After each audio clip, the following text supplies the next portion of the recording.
एक छोटे से गांव में एक भिखारी रहता था जिसका नाम रामू था। वह रोज सुबह अपने फटे पुराने कपड़े पहनकर गांव के चौराहे पर बैठ जाता और आने जाने वाले लोगों से भीख मांगता। उसकी जिंदगी बस किसी तरह पेट भरने तक सीमित थी। गांव के लोग उसे अक्सर दया के साथ 1 या 2 सिक्के दे देते, लेकिन कुछ लोग उसे ताने भी मारते कि वह मेहनत क्यों नहीं करता। रामू की जिंदगी में कोई बदलाव नहीं था। उसे लगता था कि वह भिखारी है और हमेशा भिखारी ही रहेगा। एक दिन गांव में एक अमीर और बुद्धिमान व्यक्ति आया जिसका नाम राजन था। राजन ने रामू को देखा और उसकी आंखों में छिपे दुख और असंतोष को पहचान लिया।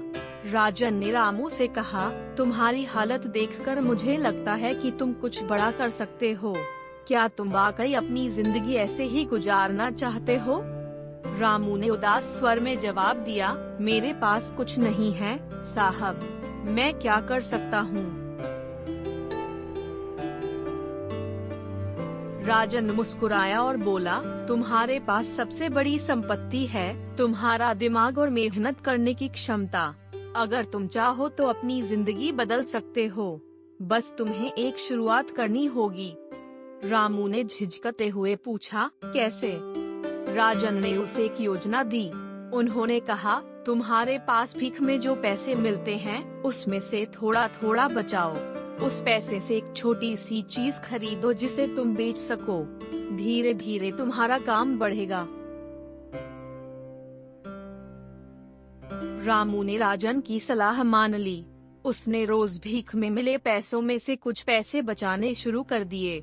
कुछ ही हफ्तों में उसके पास इतना पैसा हो गया कि उसने चने और मूंगफली खरीदकर बेचने का काम शुरू किया। पहले तो यह काम धीमा चला, लेकिन उसने हार नहीं मानी। वह रोज सुबह गांव के चौराहे पर चने और मूंगफली बेचने बैठ जाता।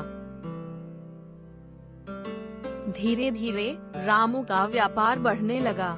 उसने अपनी बचत से एक छोटी सी ठेली खरीदी और आसपास के गांवों में भी अपना सामान बेचने लगा। अब वह सिर्फ भीख मांगने वाला नहीं था, बल्कि एक मेहनती व्यापारी बन चुका था।